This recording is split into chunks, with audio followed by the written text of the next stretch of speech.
이곳을 덮으소서. 이곳을 비추소서. 내 안에 무너졌던 모든 소망 다 회복하리니 이곳을 지나소서. 이곳을 만지소서. 행복한 교회 성도 여러분, 오늘은 9월의 첫째 주일입니다. 이 시간 우리의 삶에 은혜 베푸시는 주님의 이름을 높이며 함께 하나님께 찬양 드리시겠습니다.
시작하네.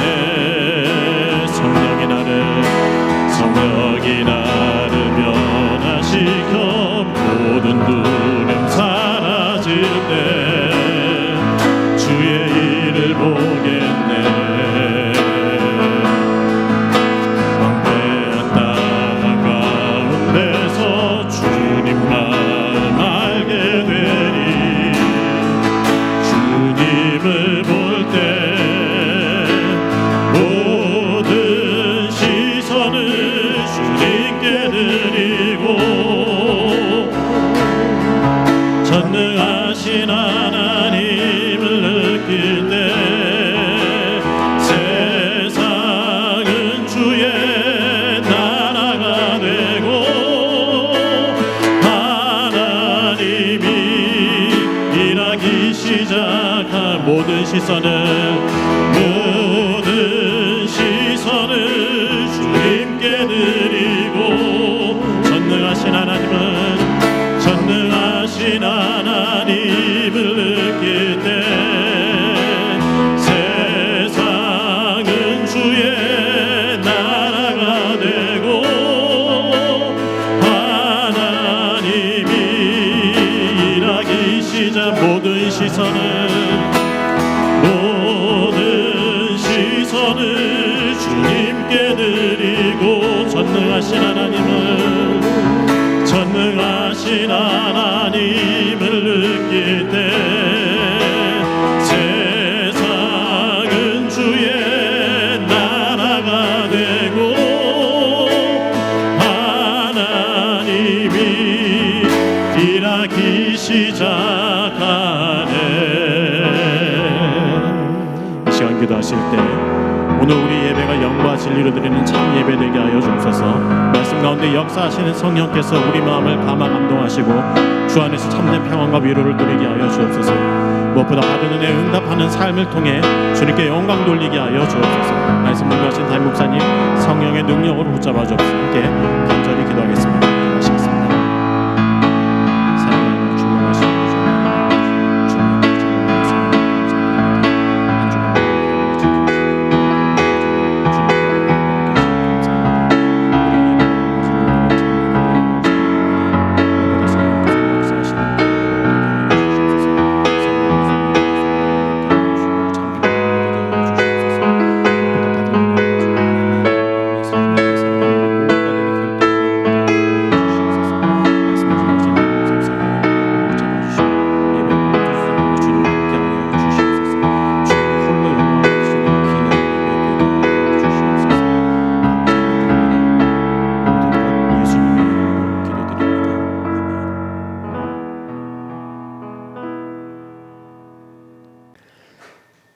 사도신경으로 신앙 고백하시겠습니다.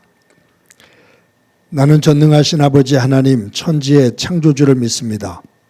나는 그의 유일하신 아들 우리 주 예수 그리스도를 믿습니다. 그는 성령으로 잉태되어 동정녀 마리에게서 나시고 본디오 빌라도에게 고난을 받아 십자가에 못 박혀 죽으시고 장사된 지 사흘 만에 죽은 자 가운데서 다시 살아나셨으며 하늘에 오르시어 전능하신 아버지 하나님 우편에 앉아 계시다가 거기로부터 살아있는 자와 죽은 자를 심판하러 오십니다.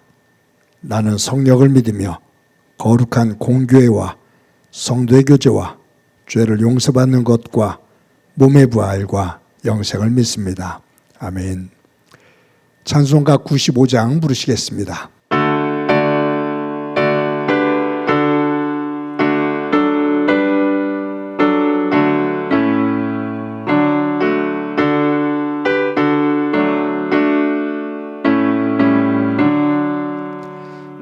나의 기쁨 나의 소망 되시며 나의 생명이 되신 주 밤낮 불러서 찬송을 드려도 늘 하신 마음 뿐일세. 나의 사모하는 선한 목자는 어느 꽃다운 동산에 양의 무리와 늘 함께 가셔서 기쁨을 함께 하실까. 길도 없이 거친 넓은 들에서 갈 길 못 찾아 애쓰며 이리저리로 헤매는 내 모양 저 원수 조롱하도다. 주의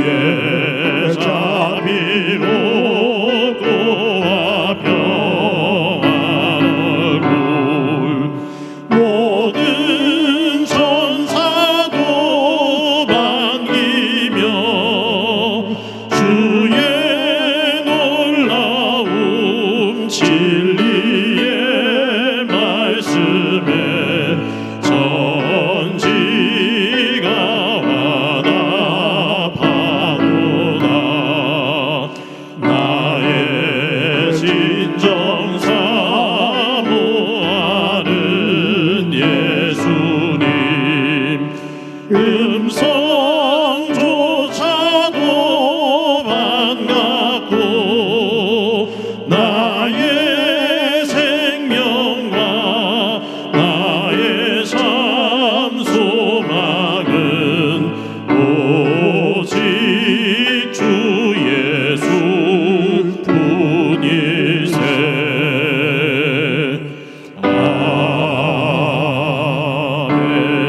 아멘. 다 같이 기도드리겠습니다. 전능하신 하나님 아버지, 오늘도 거룩한 주일을 허락하여 주시고 예배드릴 수 있도록 인도하신 주님께 감사와 찬양과 영광을 올려드립니다. 날마다 부족한 저희들을 붙들어 주시고 때마다 필요한 것을 공급해 주시며 연약한 저희를 선한 길로 이끌어 하나님 뜻을 조금이라도 깨달아가도록 인도하신 하나님께 감사드립니다. 지난 한 주간 동안도 순간순간 세상과 짝하며 우리 뜻대로 살아왔던 저희를 용서하여 주시옵소서. 생명의 근원 되시는 주님을 만나는 일에 힘쓰며 이 시간 예배를 통하여 우리의 영혼이 살아나는 놀라운 은혜가 있게 하여 주시옵소서. 하나님 아버지, 항상 보혈을 지나 우리를 죄에서 구해주신 하나님의 사랑을 기억하며 살아가게 하시고 우리의 매일매일의 삶이 주님의 사랑을 깨닫고 이 사랑을 이웃에게 전하는 그리스도의 편지가 되길 기도합니다. 사랑의 하나님 아버지, 가면 갈수록 의지할 분은 주님밖에 없음을 고백합니다. 때가 악하고 세상이 변하여 하나님의 구별된 자녀로 거룩하게 살아가기가 무척이나 힘든 때지만 그래도 하나님의 뜻이 이 땅 가운데 이루어지도록 기도하게 하여 주시옵소서. 하나님 아버지, 9월이지만 늦더위와 다습한 날씨 속에 영적으로 지치지 않게 하시고 더욱 강건함을 주셔서 우리 각자에게 주신 사명을 성실히 감당하며 다음 세대들 청년들을 위해 하나님의 사람으로 준비된 자들이 세워지도록 기도하게 하여 주시옵소서. 특별히 저출산으로 인하여 이 땅에 다가올 인구 재난의 위기와 경제적으로 사회적으로 고립된 젊은이들이 좌절하여 이 시대의 아픔을 많이 만들고 있습니다. 먼저 믿는 우리에게 주님의 눈으로 진단하고 말씀 안에서 문제를 해결할 수 있는 지혜를 허락하여 주시옵소서. 참된 영적 지도자들이 곳곳에 바르게 세워지도록 힘써 노력하는 이 땅의 교회 공동체가 되길 간절히 기도합니다. 교회를 세우시는 하나님 아버지, 주님의 섭리하심으로 행복한 교회가 여기까지 왔음을 고백합니다. 지역사회를 섬김과 나눔으로 하나님 사랑과 이웃사랑을 실천하는 교회로 여기까지 오게 하심에 이 모든 것이 하나님의 은혜입니다. 처음 다짐이 변치 않게 하시고 더 큰 것으로 섬길 수 있도록 주님 도와주시옵소서. 코로나로 인해 위축되었던 교회 행정과 부서 활동을 통한 성도들의 교제가 속히 회복되게 하시고 더 큰 것을 꿈꾸는 교회로 축복하여 주시옵소서. 지금도 예배드리는 이 시간 경제적인 어려움으로 육신의 연약함으로 주님의 긍휼을 간절히 소망하는 심령들이 있습니다. 주님의 위로의 손길로 함께하여 주시고 이 모든 여건과 건강이 빨리 회복될 수 있도록 성령님 도와주시옵소서. 온라인 예배를 위하여 항상 수고하는 일꾼들이 있습니다. 수고하는 일터와 일꾼들을 복되게 하시고 특별히 구별하셔서 주님이 주시는 복된 그릇을 키워가는 현장 되게 하여 주시옵소서. 이 시간 말씀을 선포하는 목사님에게 성령의 권능과 능력으로 함께 하셔서 능력 있는 말씀이 선포되게 하시며 영육간의 강건함으로 인도하시고 몸된 교회를 이끄는데 조금도 부족함이 없도록 주여 도와주시옵소서. 오늘도 예배드리는 처소마다 뜨거운 예배자가 되어 하나님께만 영광 돌리는 귀한 시간 되기를 간절히 기도하며 예수 그리스도 이름으로 감사하며 기도드립니다. 아멘.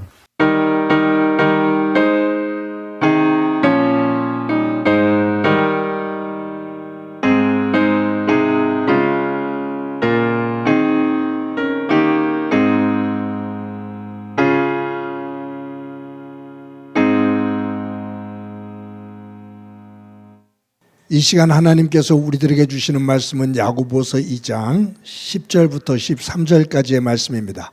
봉독해 드립니다. 누구든지 온 율법을 지키다가 그 하나를 범하면 모두 범한 자가 되나니 간음하지 말라 하시니가 또한 살인하지 말라 하셨은즉 내가 비록 간음하지 아니하여도 살인하면 율법을 범한 자가 되느니라. 너희는 자유의 율법대로 심판받을 자처럼 말도 하고 행하기도 하라. 긍휼을 행하지 아니하는 자에게는 긍휼 없는 심판이 있으리라. 긍휼은 심판을 이기고 자랑하느니라. 아멘. 성도 여러분, 지난 한 주간 동안 평안하셨습니까? 하나님의 사랑과 은혜가 여러분들의 삶의 자리 가운데 항상 충만하기를 간절히 소망합니다. 예수님께서 하나님의 나라를 증거하는 공생애를 시작을 하시는데 그 장소가 갈릴리 지역이었습니다. 갈릴리 지역은 이스라엘 나라 가운데 가장 가난하고 병든 사람들이 모여있는 그러한 지역이거든요. 그곳에서 예수님께서 사역을 시작하시면서 첫 번째 하신 설교가 갈릴리 호숫가에서 모여든 가난하고 병들고 지쳐있는 그 사회 속에서 소외당한 사람들이 모였는데 그들에게 첫 번째로 설교를 하셨습니다. 첫 입을 떼서서 하신 말씀이 심령이 가난한 자는 복이 있다. 애통하는 자는 복이 있다. 화평케 하는 자는 복이 있다. 이제 8가지 복 있는 사람들에 대한 이야기를 하시거든요. 근데 저는 사실 이 심령이 가난한 자, 애통하는 자, 온유한 자, 화평케 하는 자, 의에 줄이고 목마른 자, 지금 예수님의 설교를 듣고 있는 대상들을 보면 그들은 위로를 받고 회복을 기다려야 될 일들인데 그들에게 하시는 이 설교의 내용이 저한테는 처음에는 성경을 처음 읽고 신학을 공부하면서 이 말씀을 대할 때는 엇박자가 나는 것 같았어요. 그런데 말씀을 대하면서 예수님께서 주시는 이 말씀의 의미가 무엇인지를 새롭게 깨달으면서 이 팔복을 새롭게 보게 됩니다. 팔복 가운데 5번째가 긍휼에 대한 말씀입니다. 우리 마태복음 5장 7절 말씀을 다 같이 한번 읽어보도록 하겠습니다. 시작이요. 긍휼히 여기는 자는 복이 있나니 그들이 긍휼히 여김을 받을 것이며. 여기 긍휼이라는 단어, 이것은 불쌍히 여긴다라는 거거든요. 근데 잘 생각해 봐요. 가지고 있는 사람이 없는 사람을 불쌍히 여기죠. 힘 있는 사람이 힘 없는 사람을 불쌍히 여기죠. 그런데 지금 예수님 앞에 설교를 듣고 있는 사람들은 가난하고 힘이 없고 병들고 그 사회 속에서 실패했다고 낙인 찍힌 사람들이 많아요. 그런데 예수님께서 그들에게 긍휼히 여기는 자가 복이 있다라고 말씀하셔요. 긍휼을 받아야 될 자들인데 긍휼히 여기는 자가 복이 있다. 그들이 긍휼히 여김을 받을 것입니다. 그런 의미 속에서 이 긍휼은 가졌다고 되는 것은 아니에요. 도리어 없는 사람이 있는 사람에 향해서 가질 수도 있는 거예요. 히브리어로 이 긍휼이라는 단어는 레헴이라는 단어입니다. 긍휼이라는 단어예요. 그런데 이 레헴이라는 이 단어 안에는 긍휼과 또 다른 의미가 있어요. 그것은 뭐냐 하면 어머니의 자궁이라는 뜻이에요. 그러니까 이 어머니의 자궁이라는 이 의미와 긍휼이라는 단어의 그 의미를 연결시켜 보면 이런 겁니다. 어머니가 자궁에 태아를 가졌어요. 그 태아의 아픔, 그것을 엄마가 그대로 느끼는 거예요. 아이가 힘들어하고 아파할 때 그 아이를 자궁에 안고 있는 엄마가 그 아이의 아픔을 그대로 함께 느끼는 거예요. 이것이 긍휼이에요. 그러니까 긍휼은 높은 사람이 아랫사람에게, 가진 사람이 없는 사람에게 베푸는 시혜하고는 달라요. 동정하고는 달라요. 이 긍휼의 본 의미는 가지고 있든 가지고 있지 않든 그 사람에 대한 아픔, 그 사람이 가지고 있는 고통을 내가 함께 느끼는 거예요. 그런 의미로 영어 단어 속에서 긍휼이라는 단어가 컴패슨이잖아요. 컴, 함께, 패슨, 고통스러워. 그러니까 고통, 이 긍휼이라는 단어는 그 아픔을, 그 외로움과 슬픔을 함께 느끼는 그것을 의미하지요. 하나님은 긍휼하신 분입니다. 왜냐하면 하나님께서 지으신 인류가 하나님의 말씀을 불순종하고 죄를 짓고 에덴에서 쫓겨나요. 멸망의 길로 치닫게 돼요. 멸망의 길로, 죽음의 길로 가게 되는 그 인류를 보시면서 하나님께서 같이 아파하셔요. 그 힘들어하는 그 절망을 같이 느끼셔요. 그러면서 저들을 어떻게 내가 다시 회복시켜서 구원시킬 수 있을까? 그것을 고민하시게 되죠. 그래서 하나님께서 결정하신 것이 인류의 죄를 대신해서 그 죄값이 죽음인데 그 죄값인 죽음의 값을 지불해야 그 죄로부터 노임을 받잖아요.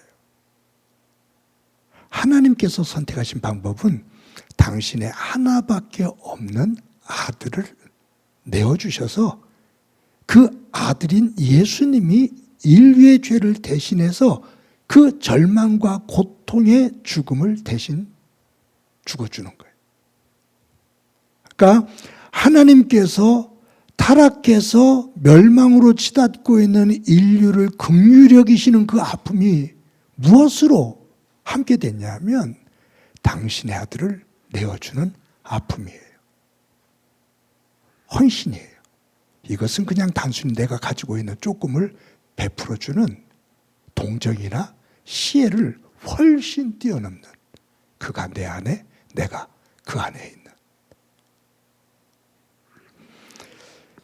예수님께서 하나님 아버지의 뜻을 받들어서 인간의 몸을 입고 이 땅에 오시잖아요.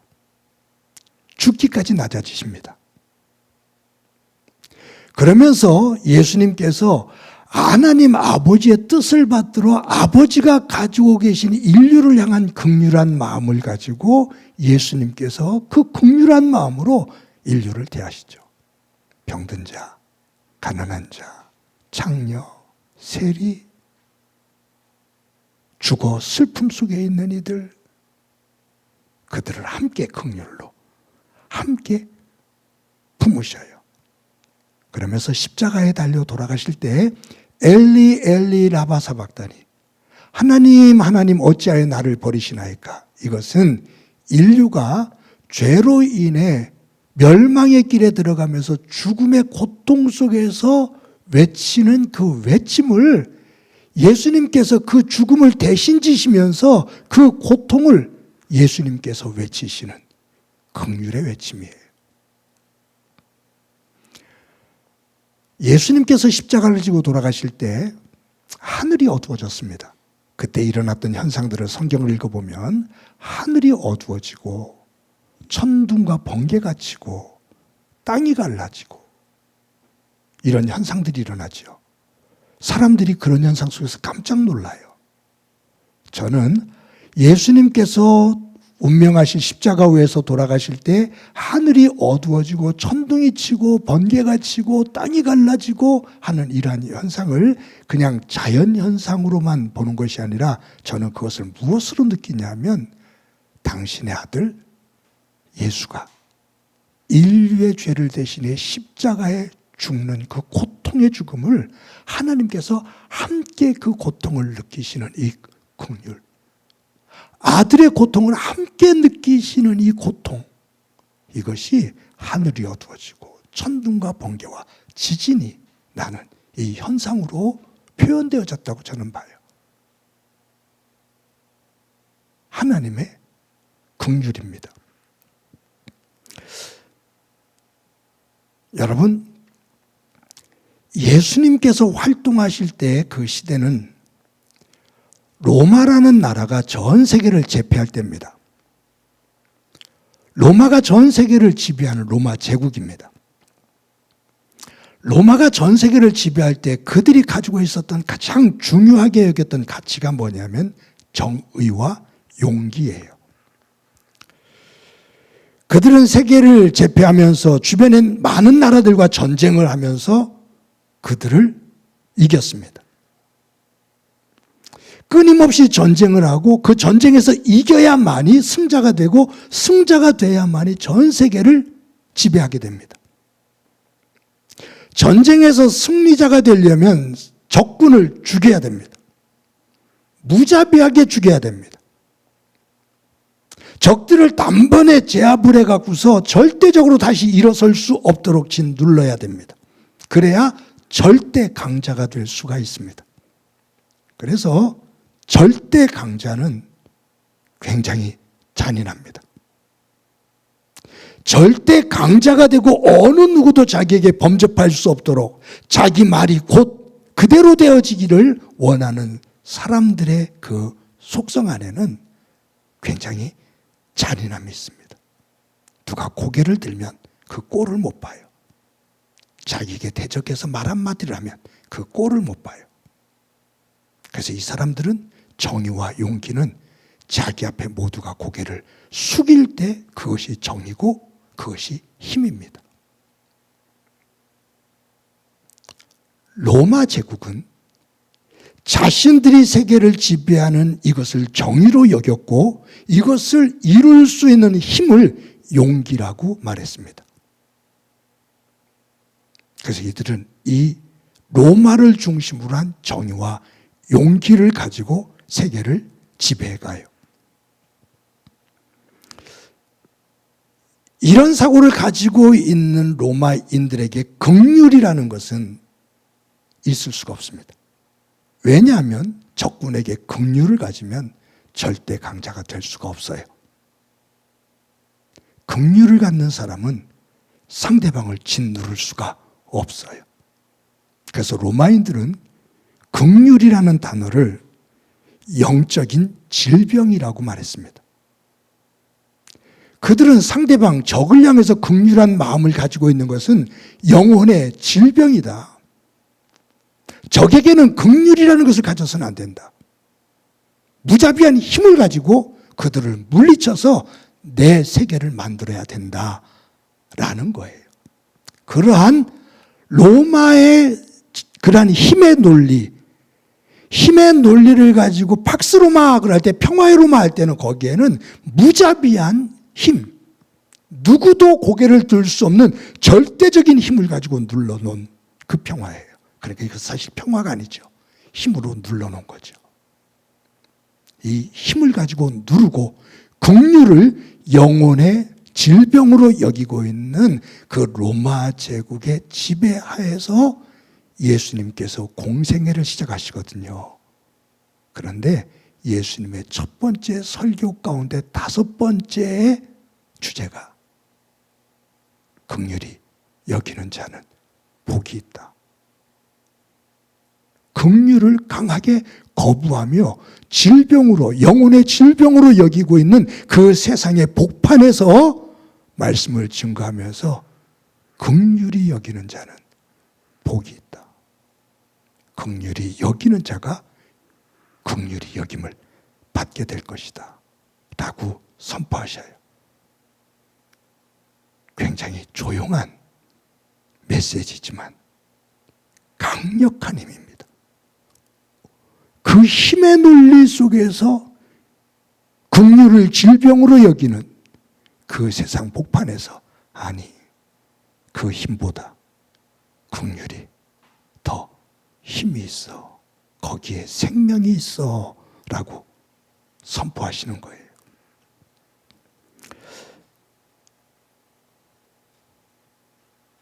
예수님께서 십자가에 달려 돌아가실 때 병사들이 창을 가지고 예수님의 옆구리를 찌르잖아요. 이것이 이 구조로 본다면 로마의 강력한 힘이, 세계를 제패하는, 지배하는 힘이 긍휼을 얘기하는 예수님을 향해 창으로 옆구리를 찔러요. 웃기는 얘기하지 마. 긍휼히 여기는 자가 복이 있다고? 긍휼히 여기는 자가 긍휼히 여김을 받는다고?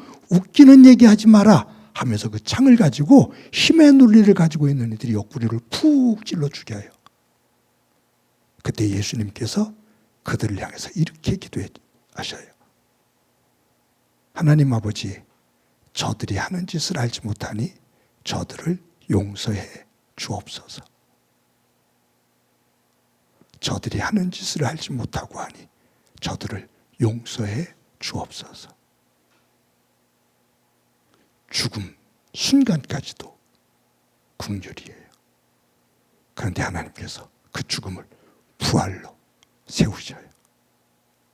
긍휼히 여기는 자가 긍휼히 여김을 받는다.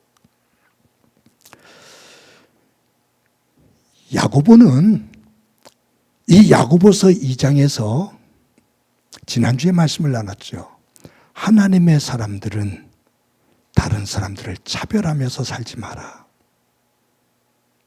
눈에 보이는 것, 가지고 있는 것, 세상의 신분, 그런 것을 가지고 세상은 차별하는 것을 당연히 여기고 있는데 교회 안에서는 하나님의 사람들은 차별하면서 살지 마라.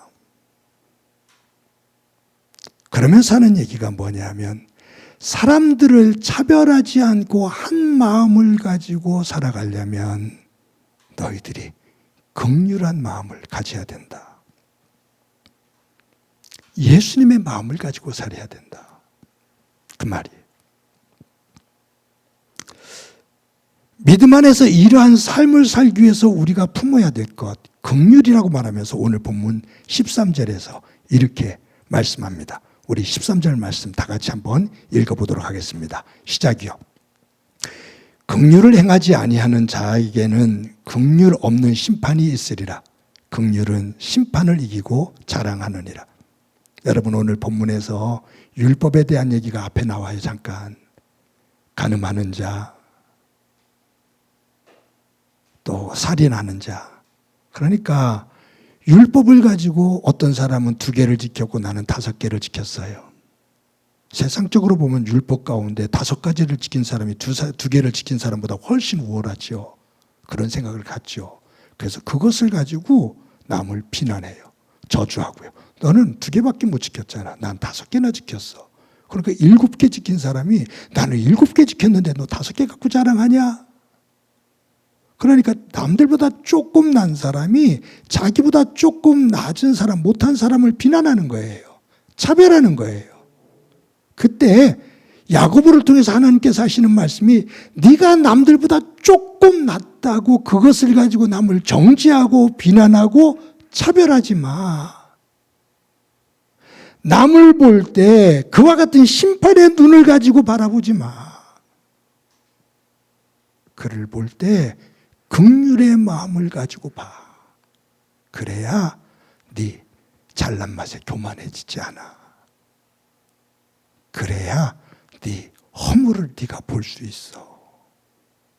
네 허물을 볼 수 있는 자가, 네 약함을 볼 수 있는 자가 다른 사람의 허물과 약함을 인정하게 되고 함께 하나님 앞에 무릎을 꿇게 돼.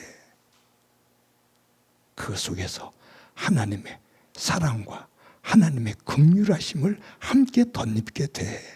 그 말이에요. 여기서 긍휼히 여기는 자가 나중에 자랑한다 그러는데 이것은 고개를 든다는 거거든요. 하나님께서 우리를 고개 들게 하신다.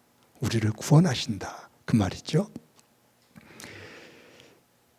예수님께서 용서에 대한 말씀을 가르치시면서 이런 비유를 하나 드셨어요. 뭐냐면 한 임금이 있는데 신하가 임금에게 빚을 많이 줬어요. 근데 성경에 보면 빚을 얼마나 줬냐면 6만 달란트라고 그래요. 6만 달란트 빚을 지었다. 근데 6만 달란트가 우리가 잘 모르잖아요. 얼마인지. 그런데 우리나라 화폐 가치로 한번 계산해 보면 1달란트, 1달란트가 지금 우리나라 돈으로 최소한 6억 정도가 됩니다. 그러니까 여러분 생각해도 저는 계산이 안 돼요. 1달란트에 우리나라 돈으로 한 6억 정도가 되는데 그것이 6만 달란트라고 한다면 이거는 저한테는 계산이 안 되는 돈이에요. 근데 이제 비우니까 어마어마한 빚을 진 거죠. 근데 임금이 불러요. 너 왜 나에게 빚을 안 갚느냐? 그러니까 이 신하가 어려운 상황을 얘기하면서 임금님 조금만 시간을 더 주십시오. 제가 최선을 다해서 갚도록 하겠습니다. 근데 이렇게 제가 어렵습니다 라고 말하는데 임금이 그 신하의 얘기를 들으니까 너무 형편이 어렵거든요. 너무 딱해요. 도저히 갚을 수가 없는 환경이에요. 그러니까 임금이 그 신하에게 네가 나에게 6만 달란트라는 어마어마한 빚을 졌지만 내가 너를 보니 도저히 갚을 수가 없구나. 내가 그 6만 달란트를 탕감해 준다. 빚을 안 갚아도 된다. 너 나가서 열심히 살아라 라고 말해요. 그러니까 얼마나 좋겠어요. 너무 감사하다고 넙죽절을 하고 감사하다고 인사를 하고서는 막 행복해서 나와요. 근데 집으로 돌아가다가 자기의 동료를 만난 거예요. 근데 그 동료는 이 신하에게 6만 달란트 탕감받은 이 신하에게 빚을 진 사람이에요. 근데 그 빚이 얼마냐면 100데나리온이에요. 이 데나리온은 1인 한 장정이 하루 일하는 임금이 한 데나리온이거든요. 그러면 100데나리온이다. 그러면 이것은 3개월치 월급 정도가 되잖아요. 그럼 우리나라로 본다고 한다면 만약에 한 달에 월급을 300만 원 받는 사람이라면 한 1000만 원 될 거고요. 한 500만 원 받는 사람이라면 한 1500만 원 되겠죠.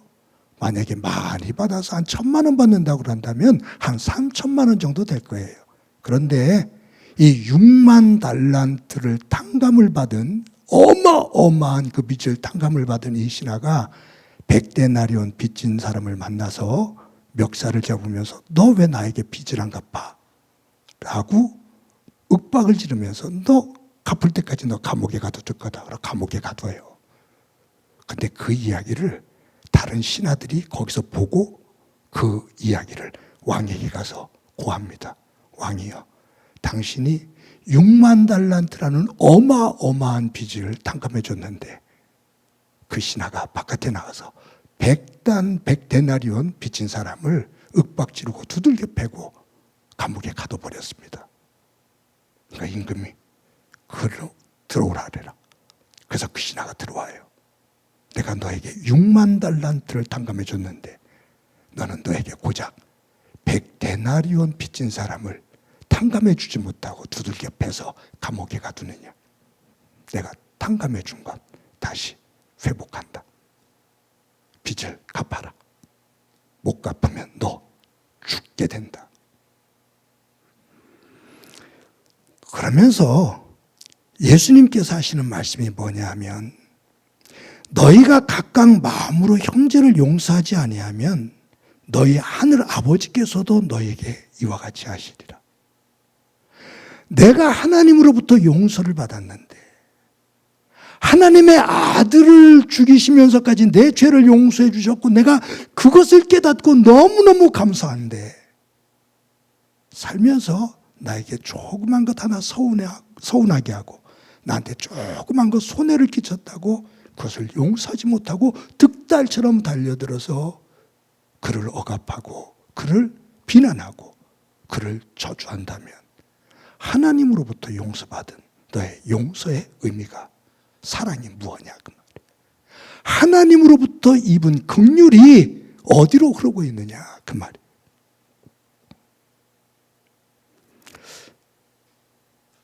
오늘 이 야고보는 우리에게 긍휼에 대해서 이야기합니다. 그것을 하는 이유는 교회 안에 서로 도토리 키재기처럼 조금 잘난 것을 가지고 서로 차별하고 잘난 척하고 교만을 하면서 교회 안에 분란이 일어나거든요. 너희나 나나 모두 하나님의 은혜 가운데 긍휼함으로 하나님의 백성 된 것이 아니냐.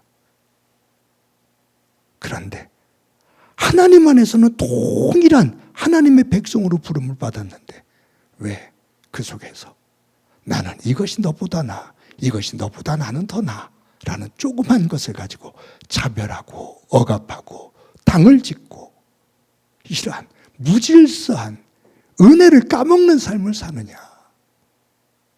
우리 하나님으로부터 받은 그 긍휼의 세계로 돌아가자 그 말이에요. 여러분 2차 세계대전 때 히틀러가 정말로 못된 짓을 했죠. 근데 이 히틀러를 따라서 정말로 악랄하게 그 유대인들을 학살했던 사람들이 전범들이 많습니다. 그래서 전쟁이 끝난 다음에 이 학살을 당한 이 유대인들을 중심으로 해서 이 전범들을 잡아서 숨어 살고 있는 전범들을 잡아서 이제 재판을 하게 되는 그런 과정들 속에서 한 사람 한 사람에게 그 벌을 가하지요. 지금도 그 전범을 계속 이어가는, 찾아서 재판을 하는 과정들이 지금까지도 이어지는 현상들이 있습니다. 그런데 이 유대인을 학살하는데 앞장섰던 전범들을 추격해서 끝까지 찾아내는 유대인 한 사람이 있어요. 지도자 가운데. 낮에는 이 유대인을 학살한 전범들에 대해서 샅샅이 연구를 합니다. 근데 밤에는 잠을 자면 이 전범들에 눌려서 악몽을 꿔요. 그러니까 이 생이 전체가 전범들을 잡고 거기에 매몰되어 있는 사람이죠. 근데 이 유대인들을 학살했던 그 중심에 서 있었던 사람이 하나 있어요. 아히만이라고. 이 사람이 80세가 넘어서 잡힙니다.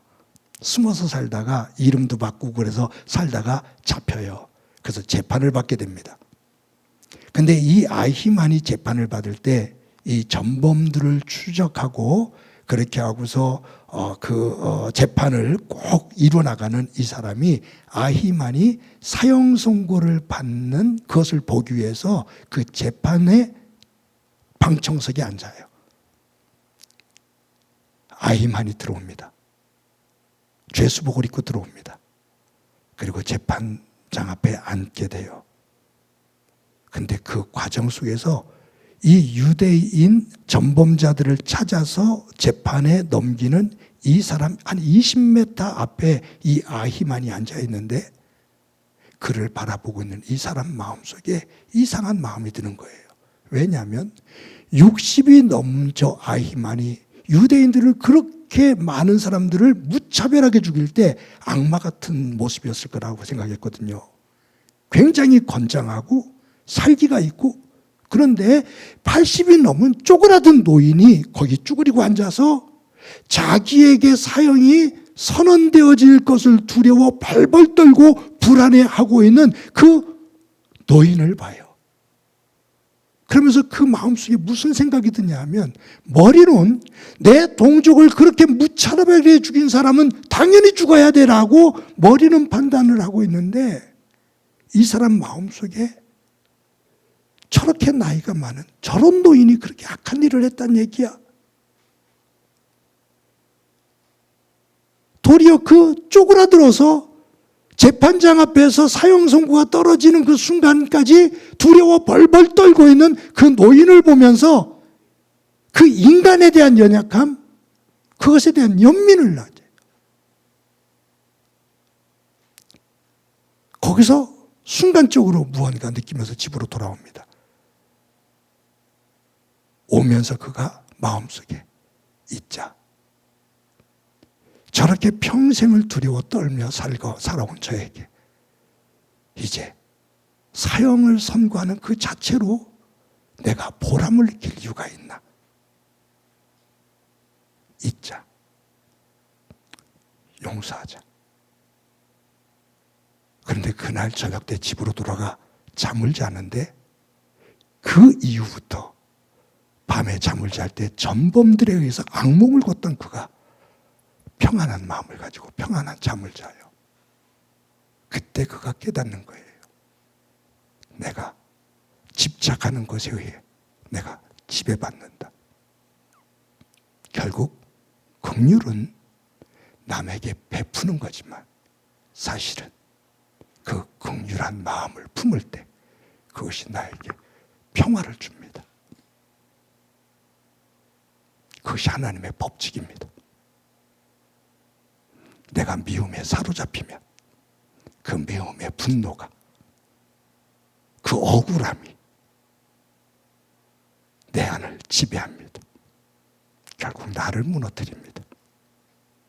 그것을 내려 놓을 때 그 속에 하나님의 평화, 하나님의 긍휼, 하나님의 은혜가 그 미움이 지워진, 빼놓은 그 마음의 공간에 하나님의 것으로 차게 된다, 그 말이에요. 긍휼히 여기는 자가 긍휼히 여김을 받느니라. 사랑하는 성도 여러분, 저와 여러분이 한 주간을 삽니다. 험한 세상을 살아갑니다. 마음을 여리게만 먹으면 세상 살아갈 수 없을 것 같은 험악한 세상입니다. 정신을 똑바로 차리고 지혜롭게 살되 우리가 하나님의 긍휼을 입어 하나님의 세계, 하나님의 나라와 평화를 내 마음속에 품고 있듯이 우리의 삶에서 그 긍휼과 평화를 만드는 하나님의 백성들, 하나님의 자녀들이 되어지고 그 위에 하나님의 긍휼이 충만한 한 주간의 삶이 되어지기를 주님의 이름으로 간절히 축원합니다. 말씀을 기억하면서 찬송가 293장 함께 부르시겠습니다.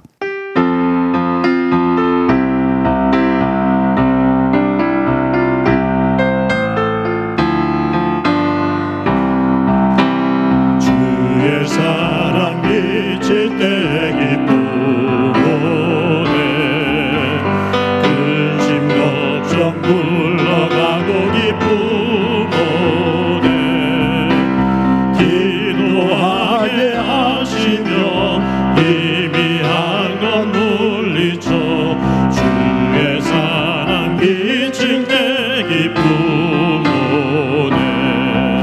그 큰 사랑 내 마음속에 충만하게 비칠 때 찬송하네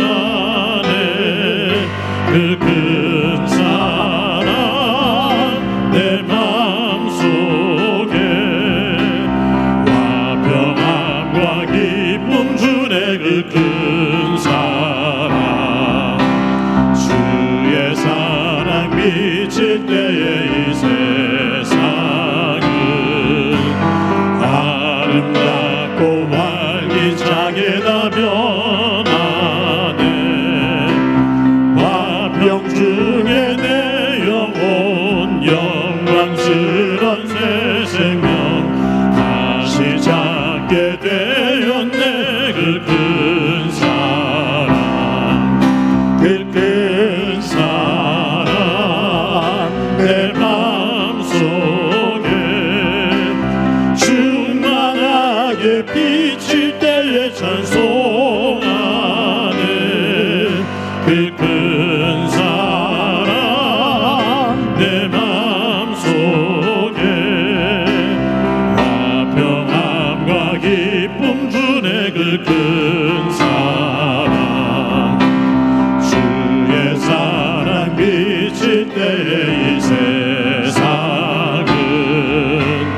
어둠 슬픔 중 안심이 다 사라져 우리들의 가는 길 밝게 비춰주시며 복을 받게 하시네 그 큰 사랑 그 큰 사랑 내 마음속에 충만하게 비칠 때에 찬송하네 그 큰 사랑 내 마음속에 화평함과 기쁨 주네 그 큰 사랑 주의 사랑 비칠 때의 그 강제가 찬란하게 우리 둘러 비치겠네 세상 모두 이기고 천국 생활할 때도 주의 사랑 비치네 그 큰 사랑 그 큰 사랑 내 마음속에 충만하게 비칠 때에 찬송하네 그 큰 사랑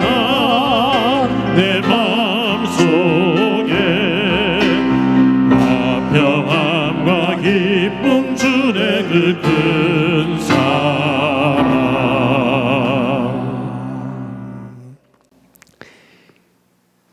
이 시간에 우리 한 목소리를 한번 기도드립니다.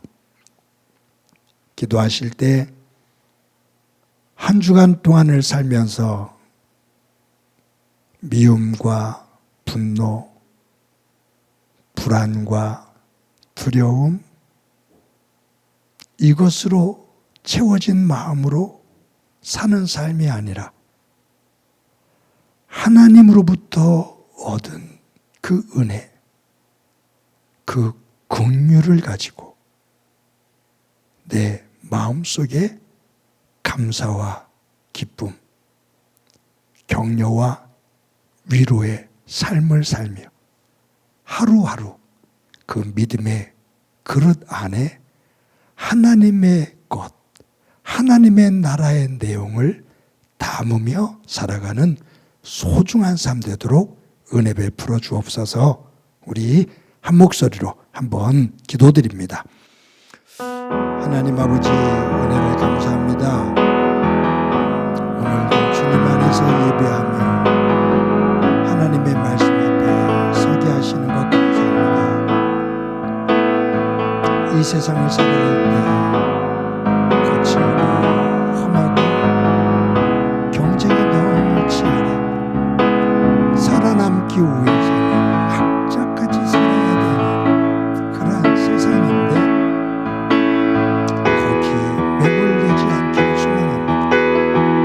미워하고 질투하고 이겨야만 하는 그러한 마음으로 채워진 삶이 아니라 하나님께서 주신 그 은혜, 주신 그 긍휼하심을 깨닫고 감사하고 매 순간 감사하고 품고 세우고 사랑하고 소중한 이 삶의 자리를 변화시켜 나갈 수 있도록 좀 베풀어 주옵소서.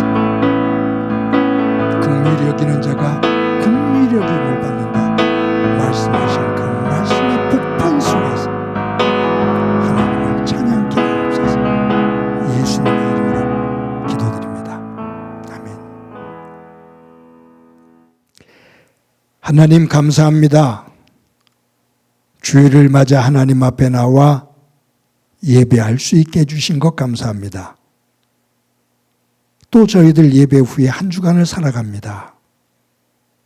하나님, 우리의 삶의 자리가 각박하고 경쟁에 치이고 정신을 차리지 않으면 어느 순간에 무너질지 모르는 그러한 험한 세상을 살아가는데 이러한 세상을 살면서 우리의 마음속에 항상 불안과 두려움, 경쟁 속에서 나오는 질투와 미움, 이러한 감정의 찌꺼기들이 우리의 삶을 지배할 때가 많음을 주님 앞에 고백합니다. 험한 세상을 살면서도 하나님으로부터 받은 은혜와 그 긍휼하심을 마음속에서 항상 묵상하며 하루하루 우리의 믿음의 그릇에 세상의 찌꺼기가 아닌 하나님 나라의 것이 담겨지는 삶을 살아갈 수 있도록 은총 베풀어 주옵소서. 감사함과 기쁨이 그리고 위로와 격려, 사랑의 마음과 언어가 담겨지는 삶을 살아 우리의 삶의 자리가 하나님의 나라로 변화되어지는 한 주간 되게 하옵소서. 받은 은혜를 감사하면서 귀한 예물 드립니다. 세상 사람들이 가장 소중하게 드리는 여기는 이 예물, 이 물질을 하나님 앞에 드림은 이 물질의 주인이 내가 아닌 하나님임을 고백하는 믿음인 것을 저희들 압니다. 믿음 안에서 드리는 이 예물 흠양해 주시고 저들의 삶의 자리에 하나님의 놀라운 은혜가 깃들 수 있도록 은총 베풀어 주옵소서. 하나님 아버지, 환우들이 있습니다. 조찬학 집사님에게 함께 해주시고 항암 치료를 받는 이들 있는데 주께서 꼭 붙잡아 세워 주옵소서. 이런저런 그러한 질병으로 하나님의 도움을 요청하는 이들 보혈의 손으로 어루만져 주시며 그 속에서 깨닫게 하시고 그 속에서 치유되어지는 회복의 은혜를 영과 육으로 보게 하옵소서. 성도들의 가정 함께 하시기를 소망합니다. 화목하게 하옵소서. 말씀 안에서 질서가 있는 가정 되게 하옵소서. 특히 자녀들 위해 은혜를 주셔서 자녀들을 통해 하나님의 거룩한 꿈을 보게 하옵소서. 행복한 교회를 여기까지 인도해 주신 것 감사합니다. 하나님이 주신 꿈을 간직하며 지역사회에서 조금이라도 그리스도의 향기를 드러내는 교회 되게 하시고 그런 교회를 세우기 위해 애쓰고 수고하는 모든 일꾼들 가운데 함께해 주옵소서. 교회학교 어린 생명들에게 주님 함께 하시면 눈동자처럼 지켜 주옵소서. 나라가 어수선합니다. 이미 낡은 그러한 세계 속에 다시 갇히는 듯한 느낌이 있어서 안타깝습니다. 하나님, 열려있는 새로운 세계를 향해 걸어갈 수 있는 깨어있는 열려있는 생각과 마음을 허락해 주시고 그러한 안목 가질 수 있는 지도자들 되게 하옵소서. 주께서 함께 주시라 믿고 예수님의 이름으로 기도드립니다. 아멘. 교회 소식 몇 가지 말씀드립니다. 오늘도 예배 함께 하시는 여러분들을 주님의 이름으로 진심으로 환영합니다. 저희들 매 주일 예배를 녹화해서 주일날 오전 6시에 유튜브에 올립니다. 또 매일 큐티를 녹화해서 새벽 기도가 드려지는 새벽 5시에 유튜브에 올립니다. 여러분들이 험한 삶을 세상을 살아갈 때 예배와 말씀 꼭 붙잡고 하나님 안에서 서는 경건의 훈련이 되어지며 또 경건의 백성이 되어지기를 소망합니다. 여러분이 이제 무더위가 지나가고 아직은 조금 더위가 더 남아있겠지만 이제 가을을 또 맞이하게 됩니다. 가을은 결실의 계절입니다. 제가 우리 성도들에게 전도에 대해서 그렇게 강조를 못했거든요. 코로나 시기를 지나면서 그와 같은 모습들이었는데 우리 이제 한 영혼을 살리는 전도에서 한 영혼을 하나님께로 인도하는 소중한 전도자들이 되기를 바랍니다. 입을 열어 예수를 자랑하고 또 저희들은 교회가 여러분들이 교회를 다른 사람들에게 소개할 만한 그러한 아름다운 교회로 저희들 만들어가고 교회가 양적으로 질적으로 성장할 수 있도록 우리 전도에 모두 힘써 주시기를 바랍니다. 제가 이제 다음 주부터 계속해서 주일날 성도들과의 만남을 가질 생각입니다. 당회원들과 협의를 했고 친교부하고도 얘기를 나눴는데 다음 주 9월 10일 날은 주일 예배 후에 안수 집사님들, 권사님들, 부부들과 한번 만나도록 하겠습니다. 그래서 맛있는 도시락을, 괜찮은 도시락을 주문할 겁니다. 도시락을 교회 식당에서 같이 나누고 교제하고 그렇게 하고 또 함께 기도하는 시간도 잠시 갖고 할 시간을 가질 생각입니다. 여러분들이 또 함께 동참해 주시기를 바랍니다. 그 다다음 주지요. 17일 날은 여전도회 가운데 1여전도회, 2여전도회, 3여전도회 회원들과 또 그와 같은 동일한 모임을 갖게 될 거고요. 그리고 나서 4여전도회, 5여전도회, 6여전도회, 그리고 다음에 7여전도회, 8여전도회, 그 다음에 남성교회원들하고 계속해서 주일날 여러분들과 만나면서 서로 그동안 많이들 만나질 못했는데 서로 교제할 수 있는 그러한 장을 만들어 갈까 생각을 합니다. 많은 분들 함께 동참해 주시고 또 교회 힘이 되어 주시기를 바랍니다. 2023년도 여름 성경학교하고 수련회를 무사히 건강하게 마쳤습니다. 기도해 주시고 또 여러 모양으로 협력해 주신 성도 여러분들에게 감사를 드립니다. 교회 학교의 성장을 위해서 계속 기도해 주시기 바랍니다. 교회 오시면 친교부가 냉장고에 시원한 음료수를 가득 채워놨습니다. 영상 예배 드리시는 분들이 언제 교회로 오셔서 한번 예배 마치고 시원한 음료수를 나누시면서 교제 나누기 바랍니다. 매주 토요일 날 오전 10시에 시청각 교제실에 모여서 예배를 준비합니다. 또 예배가 끝나면 또 섬겨주시는 분을 통해서 예배를 뒷정리를 깨끗하게 하고 있습니다. 기도해 주시기를 바랍니다. 매주 여러분들에게 진심으로 감사합니다. 행복한 교회를 이끌어가는 목사로서 여러분들에게 진심으로 감사합니다. 여러분들이 드리는 헌금이 허투루 쓰이지 않도록 온전한 교회가 되도록 잘 또 관리하며 이끌어가도록 하겠습니다. 여러분들의 일터와 사업장 위에 하나님의 은혜가 가득하기를 항상 기도합니다. 이 시간에 너는 시냇가에 심은 나무다 서로를 축복하면서 찬양합니다.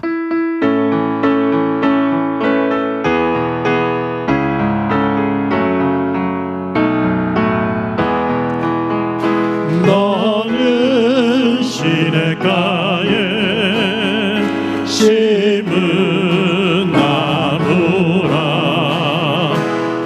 하나님의 사랑 안에 믿음 뿌리 내리고 주의 뜻대로 주의 뜻대로 항상 살리라. 주의 시절을 쫓아 구원 열매 맺으면 주의 영화로운 빛 너를 보하리니 주의 뜻대로 주의 뜻대로 항상